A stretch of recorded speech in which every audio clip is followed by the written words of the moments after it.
మనకు కనీసం 26,000 జీతం ఇవ్వాలని, అట్లనే అందరినీ పర్మనెంట్ చేయాలని, కార్మిక చట్టాలు అమలు జరపాలని, ఇట్లాంటి డిమాండ్లతోటి 20వ తేదీ నాడు, ఈ నెల 20 నాడు దేశవ్యాప్తంగా ఒక్కరోజు సమ్మె చేయాలని అన్ని కార్మిక సంఘాలు, మన సిఐటితో పాటు మిగతా కార్మిక సంఘాలు కూడా పిలిపించినాయి.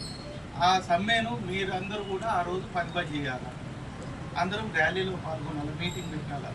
కాబట్టి అందులో మీరు అందరూ పాల్గొనాలని చెప్పటం కోసం వచ్చినాం. ఒకటి. రెండవది, మీ అందరికీ తెలుసు,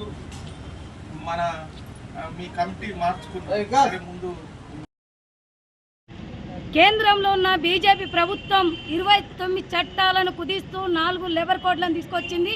ఈ లేబర్ కోడ్లను రద్దు చేయాలని మే 20న జరిగే సార్వత్రిక సమ్మెలో కార్మికులందరూ పాల్గొని విజయవంతం చేయాలన్నదే సిఐటిగా విజ్ఞప్తి చేస్తూ ఉన్నాను. అదేవిధంగా మున్సిపల్ కార్మికులకు కనీస వేతనాలు 26,000 ఇవ్వాలని, ఉద్యోగ భద్రత కల్పించాలని, ఈఎస్ఐపిఎఫ్ సౌకర్యం కల్పించాలని, అదేవిధంగా పని భారాన్ని తగ్గించాలని, వారసత్వాన్ని కొనసాగించాలని, మట్టి ఖర్చులను ఇవ్వాలని ఈ డిమాండ్లతోటి జరుగుతున్న సమ్మెలో మున్సిపల్ కార్మికులందరూ పెద్ద ఎత్తున పాల్గొని జయప్రదం చేయాలని, కేంద్రంలో ఉన్న బీజేపీ ప్రభుత్వం ఏదైతే పోరాటం చేసి సాధించుకున్న 29 చట్టాలను 4 కోట్లుగా తీసుకొని వచ్చి దాన్ని అమలు చేయడానికి తీవ్ర ప్రయత్నాలు చేస్తూ ఉంది.